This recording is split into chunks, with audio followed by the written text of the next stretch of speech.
முன்னோர்கள் நமக்கு கொடுக்க நினைச்சது என்னவோ அதை விட்டு நிறைய விலகி வந்துட்டாங்க. இதை வந்து ஒரு ரிச்சுவல் மாதிரி நினச்சிக்க ஆரம்பிச்சிட்டாங்க. It is not like that. See when it is a sound, it has its vibrations. அந்த சவுண்ட் ஃபார்மில் நம்ம வந்து நல்ல ஹையர் ஃபார்ம் அது எடுக்கிறப்போ அந்த சவுண்டு வந்து இந்த ஒவ்வொரு மந்திரங்களுக்கும் ஒரு வைப்ரேஷன் இருக்குது. அந்த வைப்ரேஷன் நமக்கு வந்து பாசிட்டிவ் எனர்ஜியை கொடுக்கும்.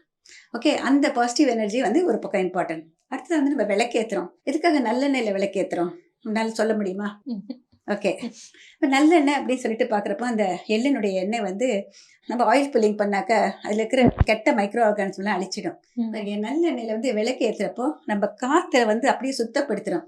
இதில் கெட்ட மைக்ரோ ஆர்கானிசம்ஸ் ஏதாவது இருந்ததுன்னா அதெல்லாம் விலகி போயிடும்.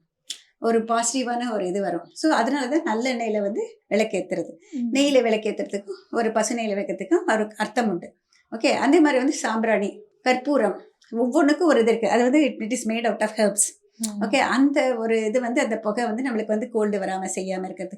இப்போ வந்து கலப்படம் வந்துருச்சு, that's a different thing. Okay, ஒவ்வொன்றுக்கும் ஒரு அர்த்தம் இருக்குது. அதே மாதிரி நம்ம பண்டிகைகள் கொண்டாடுறதுக்கும் ஒவ்வொன்றுக்கும் ஒரு அர்த்தம் இருக்குது, ஒரு இன்னர் மீனிங் இருக்குது.